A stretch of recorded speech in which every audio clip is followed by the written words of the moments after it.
let's talk about that wide-ranging interview that happened earlier today between Elon Musk and Republican presidential candidate Donald Trump.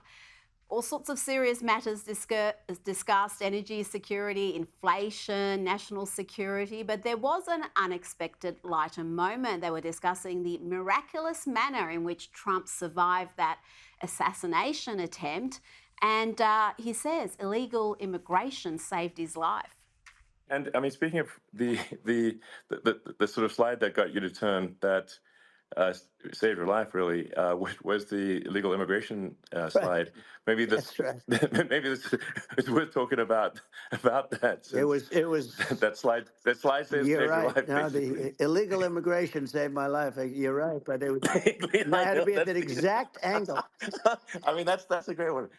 saved by illegal immigration. Sophie, of course, he turned his head at that last millisecond to look at a slide that had illegal immigration figures on it, and that's saved his life. I mean, it's incredible to think about. What did you make of that chat? It went for some time. A lot of issues were covered and an enormous audience reached. That's right, Rita.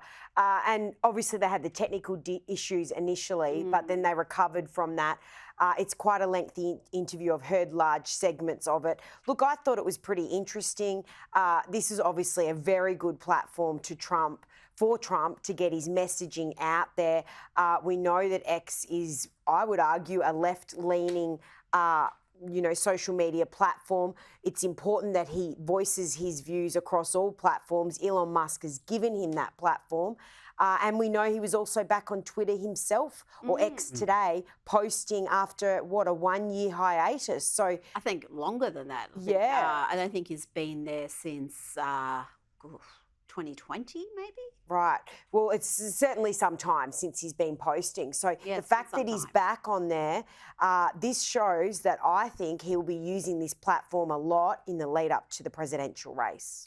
What do you make of Trump being back on Twitter, or X as it's now called? Yes. He's created his own social media platform that we're told is now worth billions, but Twitter or X is where the bulk of the audience is. And I think if you're running for president, you really should make an appearance. Absolutely.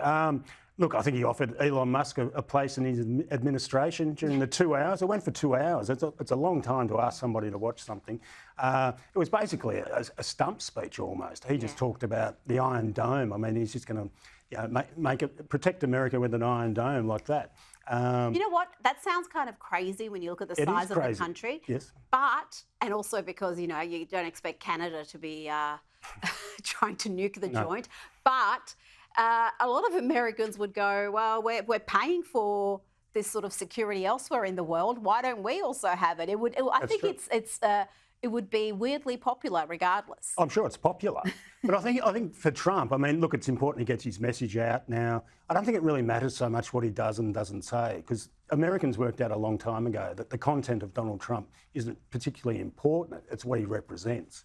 And he wants to get, he wants to be back in the gaze again. I mean, Kamala Harris has stolen some of that gaze in the last 2 weeks. Absolutely. And I think there's a stark contrast here, having a 2-hour chat when Kamala is refusing to do interviews. That's a good point. She's only talking from prepared statements on an auto cue. So, it just shows that contrast.